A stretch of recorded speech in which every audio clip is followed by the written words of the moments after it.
கர்த்தருடைய பரிசுத்த நாமத்துக்கு மகிமை உண்டாவதாக. இந்த நாளிலே நாம் நன்றாக பாடல்களை பாடி ஆண்டவரை துதிக்க கர்த்தர் தந்த வாய்ப்புக்காக நன்றி.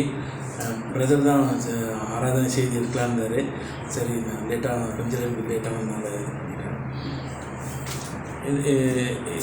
ஒரு சின்ன செய்தியோடு கூட நாம் இந்த மேஜையில் கடந்து செல்லுவோம். மத்தேயு 9ஆம் அதிகாரம், Matthew chapter 9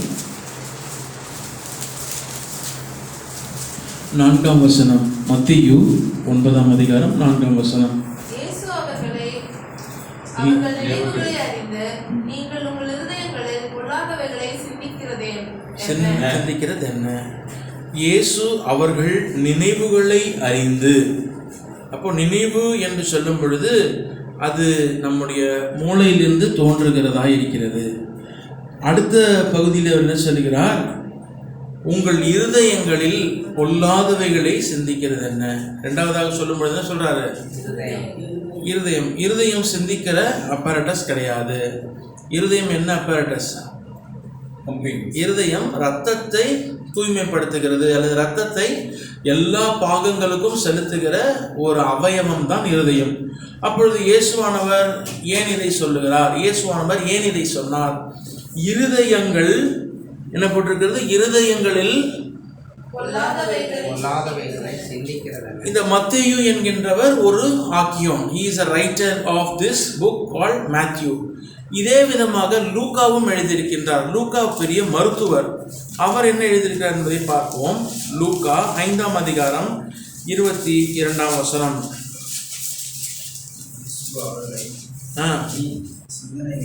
இயேசு அவர்கள் சிந்தனைகளை அறிந்து,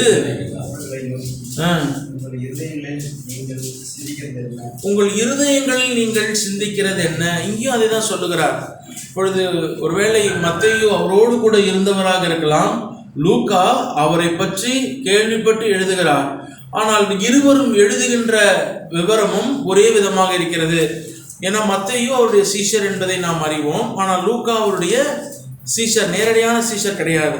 அவர் இயேசுவின் மீது வைத்த ஒரு பக்தி நிமித்தமாக அவரை பற்றி அறிந்து இங்கே எழுதுகிறார். என்ன எழுதுகிறாரு? இதை பற்றி எழுதுகிறார். இயேசு அவர்கள் நினைவுகளை அறிந்து. அப்பொழுது யோசித்து பார்க்கும் பொழுது, இப்ப நினைவு என்றால் என்ன, அல்லது இருதயத்தினுடைய இங்கே பங்கு எப்படியா இருக்கிறது, இதை பற்றி தான் நாம் கொஞ்ச நேரம் சிந்தித்து விட்டு இந்த மேஜையிலேயே நாம் பங்கு பெற போகிறோம். நன்றாக படித்த மாணவர்கள், சயின்ஸ் படித்த மாணவர்களுக்கு தெரியும், முதலாவது உருவாக்கப்பட்ட ஒரு தாயின் கருவில் ஒரு குழந்தை தோன்றும் பொழுது முதல் எது உருவாகிறது? முதல்ல உருவாகிறது என்ன?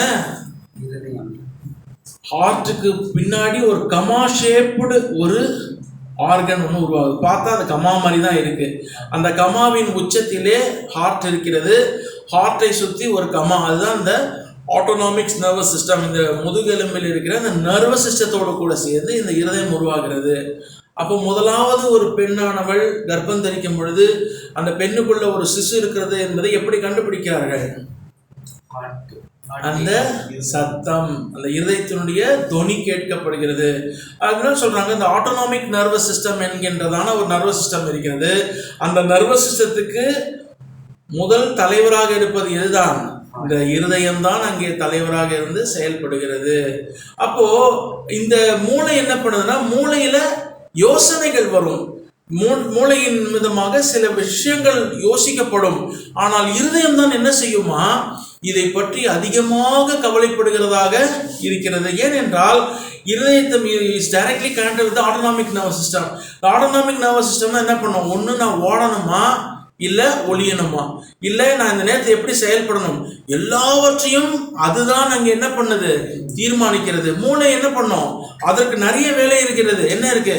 மூளைக்கு கண்ணுக்கு ரத்தம் போச்சா பார்க்கணும், லிவருக்கு ரத்தம் போச்சான்னு பார்க்கணும், கிட்னிக்கு ரத்தம் போச்சான்னு பார்க்கணும், அந்தந்த வேலைகள்லாம் ஒழுங்கா பண்ணுதான்னு பார்க்கணும் என்று சொல்லி மூளை அநேக வேலைகளை செய்து கொண்டிருக்கிறது. ஆனால் இருதயத்தினுடைய வேலை என்ன? ஒரே வேலைதான். அது பம்ப் பண்ணிட்டே இருக்கும். இந்த பம்பிங் ஏற்ற மாதிரி, இந்த அந்த ஆட்டோனாமிக் நர்வஸ் சிஸ்டம் ஏற்ற மாதிரி பிரெயின் வந்து சென்ட்ரல் நர்வஸ் சிஸ்டம், அது ரொம்ப தனியான டிஃப்ரெண்ட். அது கீழே இருக்கிற ஆட்டோனாமிக் நர்வஸ் சிஸ்டம், இவர் தான் என்ன செய்கிறார்? எல்லாவற்றையும் பார்த்து கொண்டே இருக்கிறார். அப்ப என்ன ஆயிடுது, இந்த நாட்காலங்கத்திலே இயேசுவானவர் 2000 ஆண்டுகளுக்கு முன்னதாக சொன்ன விஷயம் இந்த காலகட்டங்களில் ஆராய்ச்சியாளர்கள் என்ன சொல்லுகிறார்கள், ஒரு மனுஷனுக்கு ஏற்படுகிற நோய்கள், உதாரணத்துக்கு அவனுக்கு மனநோய் ஏற்படுகிறது, இரண்டாவதாக அவனுக்கு கேன்சர் வருகிறது, மூன்றாவதாக அவனுக்கு auto immune disorders like rheumatoid arthritis, எலும்பு சம்பந்தப்பட்ட காரியங்கள், இவைகள் எல்லாம் ஏன் வருகிறது என்று சொன்னால் அவனுடைய மனது என்னதாக இல்லை, இந்த இருதயம் போய் மனசை ஒழுங்கா வேலை பண்றதே விடுறதில்ல. என்ன பண்ணுது, சொல்லினே இருக்குது, அவன் வந்துருவான், உன்னை அடிக்க போறான், வாழ்க்கை முடிஞ்சிட போகுது, நாளை தினம் என்ன போகுது, ரொம்ப மோசமா போகிறது, உன்னுடைய எதிர்காலம் டூம்டு, அட்டர் ஃபெயிலியர், ஃப்ளாப் ஆக போகுது. இது மாதிரியான விஷயங்களை நாம் கேள்விப்பட மூளை கேள்விதான் படுது. ஆனால் இருதயம் என்ன பண்ணுது, படபடக்குது, யோசிக்குது. ஹார்ட் பீட் என்ன ஆகுது, 72 இருக்க வேண்டிய ஹார்ட் பீட்டு 100 120க்கு சென்று விட்டு மூளை என்ன பண்ணுது, எந்த வேலையும் செய்யப்படாதபடிக்கு அது போய் காலினுடைய காரியங்கள், பாதத்தினுடைய காரியங்கள், எல்லா வேலையும் அங்க போய் என்ன பண்ணுதான், மூளை செய்யவே பண்ண முடியல. இதையே தான் யோசித்து கொண்டிருக்கிறது. ஐயோ போச்சு. இதை பற்றி தான் அந்த ஆண்டவர் சொல்றாரு, உங்கள் இருதயங்களில் நீங்கள் ஏன் விதமாய் சிந்தனை செய்து கொண்டிருக்கிறீர்கள். பிரியமானவர்களே, ஒருவேளை ஏதாவது ஒரு விஷயமா இருந்தால், இது பேசுகிறேன், எனக்கும் சேர்தான் சொல்லுகிறேன். ஒரு 10 ஆண்டுகள் முன்னதாக நான் ஒரு கம்பெனியில் வேலை செய்யும் போது எனக்கு கொடுக்க வேண்டிய ப்ரொமோஷனை இன்னொருத்தர் கொடுத்துட்டாங்க. கிட்டத்தட்ட 2 நாட்கள் நான் இரவு தூங்கவே இல்லை. என் அதிகாரி இருப்பது போலவும், நான் அவரோடு கூட வாக்குவாதம் பண்ணுவது போலவும், இதையே தான் ரிப்பீட்டடா என் மைண்டுக்குள்ள என்ன ஆகுது, போய்கிட்டே இருக்குது. அப்ப என்ன ஆயிடுது, இந்த மூளை என் வெயிட் லாஸ், சில பேர் சொல்றாங்க ரொம்ப கவலைப்பட்டா என்ன ஆயிடுது, பாடி வெயிட்டே லாஸ் ஆயிடுது. சில பேர் என்ன சொல்றாங்க, இப்போ சுகர், டயபெட்டிஸ், எல்லாத்துக்கும் காரணம் இதுவாக தான் இருக்கிறது. இந்த மூளையை நாம் சரியாக வேலை செய்ய விடாதபடிக்கு தடுக்கின்றோம். எது தடுக்குது, போயிட்டு இந்த இருதயம் தடுக்குது, போயிட்டு வேலை செய்யாதபடிக்கு தடுத்து கொண்டிருக்கிறது. பிரியமான தேவனுடைய பிள்ளைகளே, இதை இயேசுவானவர் 2000 ஆண்டுகளுக்கு முன்னதாக சொல்லுகிறார். ஏன் இவ்விதமாக உங்கள் இருதயம் சிந்தித்துக் கொண்டிருக்கிறீர்கள்? அதைதான் சங்கீதக்காரன் 94ஆம் சங்கீதத்தில் சொல்லுகிறான். இருதயத்தின் நினைவிலிருந்து என்ன தோன்றுகிறது? 11ஆம் வசனம், சங்கீதம் 94:11. மனுஷனுடைய யோசனைகள் வீணென்று கர்த்தர் அறிந்திருக்கிறார். நாம் எதை யோசித்தாலும் அது என்னவாக இருக்கிறது, மனுஷனுடைய இருதயத்தின் தோன்றலுக்கார என்னவா இருக்குது, வீணான காரியங்களா இருக்கிறது. பிரியமானவர்களே, ஒருவேளை நான் எதிர்காலத்தை குறித்து தான் யோசிப்பேன்னா அதுவும் என்னதான், வீண் தான். ஒருவேளை நான் நிறைய அந்த காரியத்தை பற்றி யோசிக்குவேன், எல்லாம் வீணாகத்தான் இருக்கிறது. ஏன்? எல்லாவற்றையும் ஆண்டவர் அழகாக நேர்த்தியாக செய்து, இப்ப பார்த்தோம், இந்த பூமியெல்லாம் உருவாக்கி இந்த பூமியை சுத்த வைத்து நம்மை அதன் மீது உட்கார வைத்து அழகு பார்க்கின்ற தேவனுக்கு நம்மை பற்றி தெரியாதா, நம்முடைய காலங்களை பற்றி தெரியாதா? அதான் இயேசுவானவர் இந்த பூலோகத்தரமா சொல்லிட்டாரு, 14 நாளுக்கு 14 பாடுகள் போதும். நம்ம என்ன பண்றோம், ரொம்ப திங்க் பண்றோம். 5 years plan, 10 years plan compulsory. ஒரு அரசாங்கம் நடத்த வேண்டும் என்றால் இதெல்லாம் செய்வார்கள். குளோபல் வார்மிங் என்று சொல்லி 2020 இல்லை 2000 வருடங்களுக்கு முன்னதாக 2020 அப்துல் கலாம் என்ன சொல்லிட்டு போனாரு, இந்தியா வல்லரசாக மாறிவிடும். எப்பொழுது? 2020. 2020 வந்து போய்விட்டது. நாம் இன்னும் சூப்பர் பவர், குளோபல் பவராக மாறவில்லை. இப்பொழுது என்ன சொல்கிறார்கள், 2050 இந்தியா வல்லரசாக மாறிவிடும் என்று சொல்லுகிறார்கள். ஸோ பிளான்ஸ், திட்டங்கள் எல்லாம் இருக்கிறது. அப்படிப்பட்ட ஃபியூச்சரிஸ்டிக் திட்டம்லாம் இந்த உலகம் போட்டுக்கொண்டுதான் இருக்கிறது. ஆனால் உங்களுக்கும் நமக்கும் தேவன் கொடுக்கிற வாக்குத்தத்தம் என்ன? காட்டு புஷ்பங்களை கவனித்து பாருங்கள். ரொம்ப அழகாக அவர் சொல்லுகிறார், ஆகாயத்து பறவைகளை படிக்கலாம். அந்த வசனம் ஒரு வாட்டி படிச்சிடலாம். மத்தேயு 6ஆம் அதிகாரம் 26ஆம் வசனம். ஆகாரத்தை பார்க்கிலும் 25 பாதியில சொல்றார், ஆகாரத்தை பார்க்கிலும் ஜீவனும் உடையை பார்க்கிலும் சரீரம் விசேஷித்தவைகள். இந்த சரீரம் இயங்குகிறது. எப்படி இயங்குகிறது? இன்னும் மனிதர்களால் கண்டுபிடிக்க முடியாது. இந்த உயிர் அதை காட்டிலும் விசேஷமானது. இந்த உயிர் அதை காட்டிலும் விசேஷமானது. இந்த சரீரம் அதை காட்டிலும் விசேஷமானது. நாளையை காட்டிலும் இப்பொழுது இருக்கிற இந்த உயிர், இந்த உடல் அசைவுகள் மிக மிக அவசியமாக விசேஷமானதாய் காணப்படுகிறது. ஆனால் சத்துருவானவன் என்ன செய்கிறான்? இந்த சரீரத்தை பற்றியே கவலைப்பட வைக்கிறான், இந்த உயிரை பற்றியே கவலைப்பட வைக்கிறான். ஐயோ என்ன ஆயிடுமோ, வாழ்க்கை எப்படி போயிடுமோ, இப்படிப்பட்ட காரியங்களோடு கூட நாம் உட்கார்ந்து கொண்டிருக்கலாம் ஒருவேளை. ஆனால் கர்த்தர் என்ன சொல்லுகிறார்? ஆகாரத்தை பார்க்கிலும் ஜீவனும், உடையை பார்க்கிலும் சரீரமும் விசேஷித்தவைகள் அல்லவா. 26ஆம் வசனம் ஜட படிக்கிறியாப்பா? Look at the birds there, for they neither sow nor reap, nor gather into barns. Yet your heavenly Father feeds them. Are you not of more value than they? Which of you, by worrying, can add 1 cubit to this stature? ஆகாயத்து பட்சிகளை கவனித்து பாருங்கள், அவைகள் விதைக்கிறதும் இல்லை, அறுக்கிறதும் இல்லை, களஞ்சியங்களில் சேர்த்து வைக்கிறதும் இல்லை, அவைகளையும் உங்கள் பரமபிதா சேர்த்து வைக்கிறார். இதுதான் சொல்றாரு. இதெல்லாம் எல்லாவற்றையும் அவர் செய்கிறவராக இருக்கிறாரே, பின்ன ஏன் நம்முடைய இருதயங்கள் தேவையில்லாத காரியங்களை யோசித்துக் கொண்டிருக்க வேண்டும்? இதுதான் யோசுவாவின் இடத்துல போய் ஆண்டவர் சொல்லுகிறார். யோசுவாவின் 1ஆம் அதிகாரம் எடுத்துக்கொள்வோம். யோசுவா 1ஆம் அதிகாரம், Joshua chapter 1.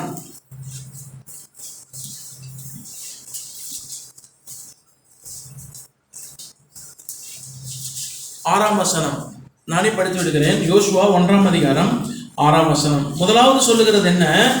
பலம் கொண்டு திடமனதாயிரு. என்ன சொல்றாரு? பலம் கொண்டு திடமனதாயிரு. யார்கிட்ட சொல்றாரு? யோசுவா கிட்ட சொல்றாரு. யோசுவாவினுடைய சிச்சுவேஷனை கொஞ்சம் நம்ம யோசிச்சு பார்க்கணும். எத்தனை மக்கள் அவனுக்கு முன்பதாக நிற்கிறார்கள்? கிட்டத்தட்ட 30 லட்சம் ஜீவன்கள், 30 லட்சம் மக்கள் அவருக்கு முன்பதாக நிற்கிறார்கள். குழந்தைகளை சேர்த்து 6 லட்சம் புருஷர்கள், 6 லட்சம் பெண்கள் எல்லாம் சேர்த்து குறைந்தபட்சம் 20 லட்சம் மக்கள் அவருக்கு முன்பதாக நிற்கிறார்கள். 20 லட்சம் மக்களுக்கு மோசே இறந்து விட்டார். மோசே தான் நடத்திட்டு போனார். மோசே இறந்து விட்டார். யோசுவா தனித்து நிற்கிறார்.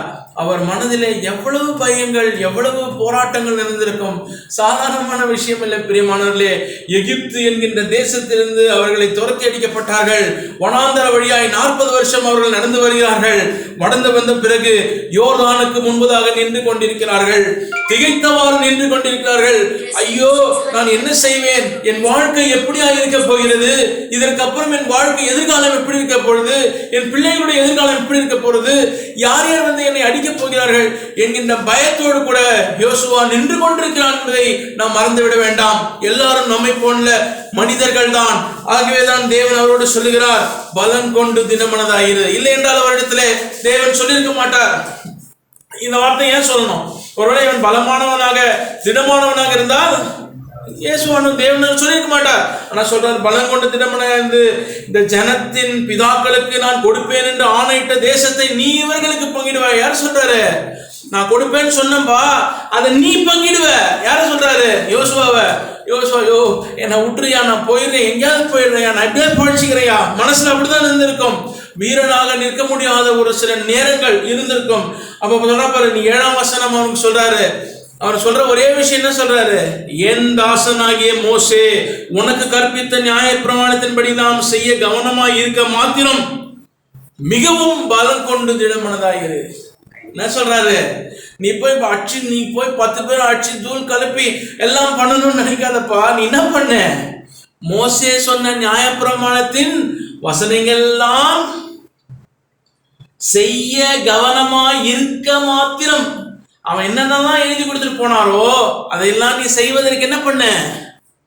கவனமாய் இருக்கும்படிக்கு பலம் கொண்டு, மிகவும் பலம் கொண்டு திடமனதாயிரு. முதல்ல சொல்றாரு பலம் கொண்டு திடமனதாயிரு. ஏன்னா நீ போய் 10 பேர் அடிக்கணும், நீ போய் 20 பேர் அடிக்கணும், 100 பேர் அடிக்கணும். இல்ல, என்ன சொல்றாரு? மோசே சொன்ன விஷயங்களை செய்வதற்கு அதை செய்ய மாத்திரம் நீ என்ன பண்ணு? மிகவும் பலம் கொண்டு திடமனதாயிரு. இந்த கர்த்தருடைய வேதத்தை நாம் அநேக நேரத்தில் நான் படிப்பதில்லை. வேலை நிமித்தமாக, நம்முடைய அன்றாட காரியங்கள் நிமித்தமாக நாம் என்ன செய்கிறது இல்லை? கர்த்தருடைய வசனத்தை படிப்பதே இல்லை. சின்ன பசங்க, பெரியவங்க எல்லாருமே என்ன பண்றோம்? நெக்லெக்ட் பண்ணிடுறோம். ஆனால் கர்த்தர் யோசுவாவுக்கு சொன்ன ஒரே ஒரு விஷயம், நீ செய்வது போறதுக்கு முன்பு என்ன பண்ண? மிகவும் பலம் கொண்டு திடமனதாயிரு. அதை விட்டு வலது இடதுபுறம் விலகாதிருப்பாயாக. வலது பக்கம் திரும்பாத, இடது பக்கம் திரும்பாத. இன்னும் எழுதினாரு, மோசே என்ன பண்ணாரு? அதே பட்சினேரு, அதே பட்சினேரு, அதே பட்சினேரு. உன் வாழ்க்கையில் நீ எப்படி ஆவாய்? நீனு தைரியமானவனாக இஸ்ரவேலுக்கு பெரிய அதிபதியாக உன்னை வைப்பேன் என்று சொன்னார். அதே தான் அவர் பண்ணிட்டு அதே அதே யோசுவாவின் புஸ்தகத்தில் நாம் பார்க்கிறோம். 3ஆம் அதிகாரத்திலே 7ஆம் வசனம். யோசுவா 3ஆம் அதிகாரம் 7ஆம் வசனம். கர்த்தர் யோசுவாவை நோக்கி, நான் மோசேயோடு இருந்தது போல உன்னோடும் இருக்கிறேன் என்பதை இஸ்ரவேல் எல்லாரும் அறியும்படிக்கு இன்று அவர்கள் கண்களுக்கு முன்பாக உன்னை மேன்மைப்படுத்துவேன். இன்று உன்னை அவர்கள் கண்களுக்கு முன்பதாக மேன்மைப்படுத்துவேன். யோசுவாவுக்கு சொல்றாரு. என்ன சொல்றாரு? அப்பா, நான் மோசையோடு இருந்தேனே, அதிசயங்களாம் செஞ்சனே, இந்த மக்கள் எல்லாம் பார்த்தாங்களே, அதே விதமாக நான் என்ன செய்ய போகிறேன்? உன்னோடு கூட இருந்து பெரிய அதிசயங்களை இந்த மக்கள், இந்த 20 லட்சம் மக்களுக்கு முன்பதாக நீ எப்படி ஆக போற? ஒரு சூப்பர் ஹீரோவா மாற போற. உனக்கு அதான் சொல்றாரு. என்ன சொல்றாரு? உன்னை மேன்மைப்படுத்துவேன். I will exalt you above all Israel. நீ ஆனாலும் என்ன பண்ணாத. மறுபடியும் அவர் கூட வந்து சொல்ற விஷயம் என்ன சொல்றாரு? நீ பயப்படாத, பலம் கொண்டு திடமனதாயிரு என்று சொல்லுகிறார். பிரியமானவர்களே, இப்படியே நாம் அந்த கான்ட்ராஸ்ட ஆண்டவராக இயேசு கிறிஸ்துவை பார்ப்போம். எவ்வளவு ஒரு பரிதாபமான ஒரு வாழ்க்கை, எவ்வளவு ஒரு தோல்வியின் வாழ்க்கை. ஆனால் உனக்காகவும் எனக்காகவும் கர்த்தராகிய இயேசு கிறிஸ்து வானத்தை விட்டு பூமியில் இறங்கி எவ்வளவாய் பாடுகளை பட்டு, எவ்வளவாய் உபத்திரவங்களை பட்டு, யோசுவா போல ஒரு எக்ஸால்டேஷனே கிடையாது, யோசுவா போல ஒரு மகிமை நிறைந்த வாழ்க்கை நம்முடைய ஆண்டவருக்கு இல்லை. ஆனாலும் அவர் என்ன செய்யறாரு? எல்லா மகிமையை விட்டவராய் கீழே வந்து அவர் என்ன செய்யறாரு? ஒருவேளை இயேசுவான்னு சொல்லிப்பாருப்பா, யோசுவா மாதிரி என்ன வச்சிருந்தா கூட நான் என்ன பண்ணிருப்பேன்? சூப்பராக சண்டை போட்டிருப்பேன், அடின்னு அடிச்சிருப்பேன். ஆனால் எனக்கு அப்படிப்பட்ட ஒரு வாழ்க்கை இல்லையப்பா. அவர் என்ன செய்யறாரு? வானத்தை விட்டு கீழே இறங்கி வந்து தரித்திர குலம். இப்பொழுதுதான் நம்ம ஆராதனை நேரத்தில் சகோதரி சொன்னார்கள், நம்முடைய முகங்களை மறைத்துக் கொள்ளத்தக்கதாக, நம்முடைய முகங்களை மறைத்துக் கொள்ளத்தக்கதாக அவர் அந்த கோலமாய் அவர் மாறினார். பிரியமானவர்களே, எவ்வளவு ஒரு தோல்வியின் வாழ்க்கையை இயேசுவானவர் அங்கே தழுவினார் என்பதை பாருங்கள். He was not exalted. அவர் மகிமை அடைய முடியவில்லை. அவர் சிலுவையிலே தேவனே தேவனே என்று சொல்லி அவர் அங்கே தன் ஜீவனை விட்டவராக காணப்படுகிறார். அப்படிப்பட்ட தேவன் உங்களுக்கும் எனக்கும் ஆண்டவராக இருக்கிறார். இந்த யோசுவாவோடு இருந்த தேவன் இயேசுவுக்கும் ஆண்டவராக இருந்து வழிநடத்துகிறவராக இருக்கிறார். இதைதான் நாம் பார்க்கிறோம். மார்க் சுவிசேஷத்தை பார்க்கிறோம்.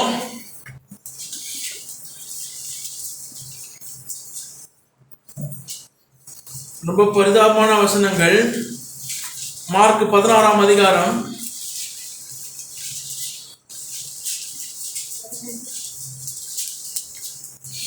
11ஆம் வசனம்.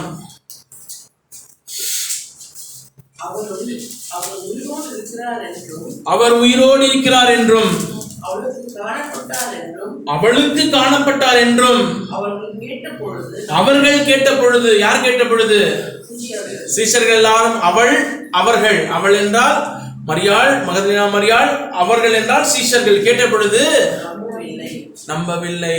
எண்ணங்களிலே சிந்தனைகள் சரியில்லை, சிந்தனையிலே சந்தேகங்களோடு கூட காணப்பட்டிருந்தார்கள் சீஷர்கள், நம்பல. அதுக்கப்புறம் கீழே படிக்கின்றோம் 13ஆம் வசனம். அவர்களும் போய் அதை மற்றவர்களுக்கு அறிவித்தார்கள். அவர்களையும் அவர்கள் நம்பவில்லை. அப்படியே நீங்க கீழே படிச்சு ரொம்ப அவர் உயிர்த்தாண்டு கண்டவில்லை அவர்கள். 14ஆம் வசனம். அதன் பின்பு 11 வரும் போஜன பந்தி இருக்கையில் அவர்களுக்கு அவர் தரிசனமாகி உயிர் தெழுந்திருந்த தம்மை கண்டவர்களை அவர்கள் நம்பாமற் போனதின் நிமித்தம் அவருடைய அவிசுவாசத்தை குறித்தும் இருதய கடினத்தை குறித்தும் அவர்களை கடிந்து கொண்டார். எவ்வளவு பரிதாபமான விஷயம். 3ஆம் நாள் உயிரோடு எழுந்தார், வெற்றி சிறந்து மகிமையின் தேவன் நாங்கள் இப்பொழுது பார்த்தோம். அவர் எதையெல்லாம் ஜெயித்தார் என்பதை குறித்து நாம் பார்த்தோம். ஆனாலும் அவர் என்னென்னலாம் செஞ்சார் மனிதனுக்கு என்ன பண்ண முடியல, புரிஞ்சிக்க முடியல. அவர் எல்லாவற்றையும் வெற்றி சிறந்தவராக எழுந்தார். ஆனால் மனிதர்களா இருந்தது, அவர் கூட இருந்த மனிதர்களால் என்ன செய்ய முடியல, பார்த்து என்ன பண்ணல, தன்னுடைய சிந்தனைகளிலே வீணான சிந்தனைகளை வைத்துக் கொண்டிருந்தார்கள். பிரியமானவர்களே, இந்த நாளிலே நம்முடைய சிந்தனைகள் எப்படி இருக்கிறது, நம்முடைய நினைவுகள் எப்படி இருக்கிறது, நம்முடைய நினைவுகளின் தோற்றங்களையும் அவர் அறிகிறவராக இருக்கிறார். இந்த ஆண்டவராக இயேசு கிறிஸ்து உயிரோடு எழுந்தார் என்பதை நான் விசுவாசிக்கின்றேனா, இந்த ஆண்டவராக இயேசு கிறிஸ்து மேலே போயிட்டார்னு விசுவாசிக்கிறேன்னா, அப்படி இருந்தால் நாம் ஏன் இன்னும் கவலையோடு கூட அல்லது வருத்தத்தோடு கூட நம்முடைய சிந்தனைகளை பொல்லாதவைகளை சிந்தித்துக் கொண்டு நினைவுகளிலே தேவையில்லாத காரியங்களை சிந்தித்துக் கொண்டிருக்கிறது எதற்காக? இதே மத்தேயு எழுதின சுவிசேஷத்திலையும் நீங்க படிச்சுனா அதுலயும் அப்படிதான் இருக்கு. மத்தேயு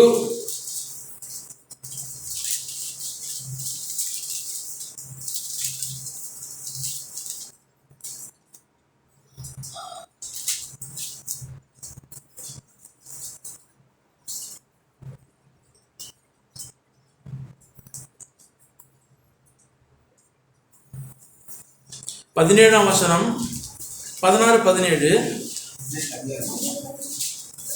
அங்கே அவர்கள் 28ஆம் அதிகாரம். அணிந்து கொண்டார்கள். சிலரோ சந்தேகப்பட்டார்கள். 12 பேர்ல சிலரோ சந்தேகப்பட்டார்கள். அப்பொழுது இயேசு சமீபத்தில் இருந்தவர் நோக்கி வானத்திலும் பூமி அதுக்கப்புறம் தான் சொல்றாரு. ஆனால் அந்த 11 பேர் அதுக்கப்புறம் அந்த விசுவாசத்தை அவர்கள் எழுந்து போனதை பார்த்தவுடன் அவருடைய வாழ்க்கை என்ன ஆயிடுச்சு? Total transformation. நம்முடைய வாழ்க்கை ஒருவேளை மாற்றங்களுக்கு உள்ளதாக போகாமல் இருக்கிறது காரணம் அந்த உயிர் தெழுந்த தேவனை இன்னும் நாம் என்ன செய்யல, ஒழுங்காக விசுவாசிக்கவில்லை, முடியாதபடிக்கு நாம் காணப்படுகிறோம். அநேக நேரங்களிலே ஆண்டவர் நம்மோடு கூட பேசி கொண்டிருக்கிறார். ஆனால் அநேக தருவாய்களிலே அவரை துக்கப்படுத்தினவராக காணப்படுகிறோம். அவர் இன்னும் உயிர் தெழுந்திருக்கவில்லை. வாழ்க்கையிலே பயங்கள் ஏற்படும் பொழுது, திகில்கள் ஏற்படும் பொழுது இப்படிதான் நம்முடைய நினைவின் தோற்றங்களிலே நாம் எப்படி பண்றோம்? பொல்லாத சிந்தனைகள். அந்த சிந்தனைகள் எல்லாம் எதுவாக இருக்கிறது? இதெல்லாம் யோசனைகள் எல்லாம் வீணாய் இருக்கிறது என்று ஆண்டவர் சொல்லுகிறார். பிரியமான தேவ ஜனமே, நாம் எப்படிப்பட்ட ஒரு வாழ்க்கையை வாழ்ந்து கொண்டிருக்கிறோம்? நம்முடைய சிந்தனைகள் எப்படி இருக்கிறது? நம்முடைய நினைவுகள் எப்படி இருக்கிறது?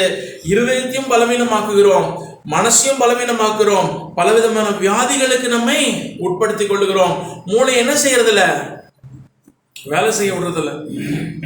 மூளை அந்த வேலையை என்ன செய்யணுமோ அதை நாம் செய்ய விடாதபடிக்கு பலவிதமான யோசனை போட்டு மூளை என்ன பண்றோம்? டார்ச்சர் பண்ணிட்டு இருக்கோம். யார் டார்ச்சர் பண்றா? இந்த இருதயம் டார்ச்சர் பண்ணுது. இல்ல என்று சொல்லி பிரியமான சகோதரி, இந்த நேரத்தில் கர்த்தர் நமக்கு அப்பேற்பட்ட ஒரு அற்புதமான காரியங்களை செய்கிறார். பாதி டிசீஸ்க்கு காரணம் இதான் சொல்றாங்க. நம்முடைய நினைவுகளின் தோற்றங்களால இருதயம் பாதிக்கப்பட்டு we are forced to have all kinds of diseases, all kinds of autoimmune diseases because of this. ஆகவே நம்முடைய நினைவுகளை பத்திரமாய் பாதுகாத்துக் கொள்ள வேண்டும். ஆகவேதான் ஆண்டவர் ஜாஷுவாவுக்கு சொல்றார், நீ படிச்சுனே எப்ப பார்த்தாலும் என்ன பண்ணும்? கர்த்தருடைய வசனத்தை படிக்க மறந்து விடாதே. எப்பொழுது பார்த்தாலும் என்ன பண்ணணும்? கர்த்தருடைய வசனம் படித்துக் கொண்டே ஆகணும்.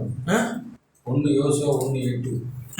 யோசுவா 1ஆம் அதிகாரம் 8ஆம் வசனம் படிக்கிறோம். படிங்க. 269, page number 269. இந்த நியாயப்பிரமாண புஸ்தகம் உன் வாயை விட்டு பிரியாதிருப்பதாக, இதில் எழுதி இருக்கிறவைகளின் படியெல்லாம் நீ செய்ய கவனமாயிருக்கும்படி இரவும் பகலும் அதை தியானித்துக் கொண்டிருப்பாயாக. அப்பொழுது நீ உன் வழியை வாய்க்க பண்ணுவாய், அப்பொழுது புத்திமானாயும் நடந்து கொள்ளுவாய். ஆகவே நம்மளுக்கு நினைவுக்கு தோற்றங்களுக்கு வேலை கொடுக்காதபடிக்கு கர்த்தர் தாமே, ஒருவேளை அப்படி இருப்போம் என்றால், ஒருவேளை நாம் இது உங்களுக்கு மாத்திரமில்லை, பேசி கொண்டிருக்கிற எனக்கும் சேர்த்து தான் இந்த வசனங்கள். ஆகவே நாம் ரொம்ப ஃப்ரீயாக இருக்கணும், மைண்டு ரிலாக்ஸ்டாக இருக்கணும். ஆண்டவர் எல்லாவற்றையும் பார்த்து கொள்கிறார் என்கின்ற இருதயம் நமக்கு அதிகமாக இருக்க வேண்டும் பிரியமானவர்களே. அவை அப்பேற்பட்ட இருதயத்தோடு கூட, லகுமான இருதயத்தோடு கூட, இது பெரிய சப்ஜெக்ட். இதுக்கப்புறம் தான் ரோமர் 8ஆம் அதிகாரத்தில் கனெக்ட் பண்ணது. நான் அதுக்கு போக விரும்பவில்லை. ஏன்னால் ஆவியின் சிந்தை ஜீவனும் சமாதானம், மாம்ச சிந்தை மரணம்ன்றார் ஒரே வார்த்தை. இங்கே மனிதன் யோசனைகள் வீண் என்றாரு, அங்க என்ன சொல்றாரு? அப்படிப்பட்ட மனம் இருக்குமே என்றால் அது என்னது? மரணம். நீ மரணத்துக்குள்ளதாக மாம்சத்தை பற்றியே யோசிக்கணும், மாம்சத்தின் காரியங்களை பற்றி யோசிச்சிருப்போம்னா அது எப்படிப்பட்டதான்? அது மரணமா இருக்கு. நம் ஜீவனோடே இல்லை. மரணம் என்ன? Death, diseases, all kinds of discomforts. மரணம் இஸ் தட்ஸ் வாட். ஆகவே பிரியமானவர்களே, நாமே ஆய்ந்து பார்த்து கொள்வோம், கர்த்தருடைய பந்தியிலே சேர்வோம். ஆண்டவரை இன்னும் அதிகமாய் விசுவாசிப்போம். எல்லாவற்றையும் செய்து முடித்தவராய் 3ஆம் நாள் உயிரோடு கூட எழுந்த ஆண்டவரை நாம் ஆராய்த்து கொண்டிருக்கிறோம். இந்த மேஜையில கிட்டி சேரும் பொழுது கர்த்தர் தாமே நமக்கு அப்படிப்பட்ட ஒரு அறிவை தந்து நம்மை பலப்படுத்துவாராக.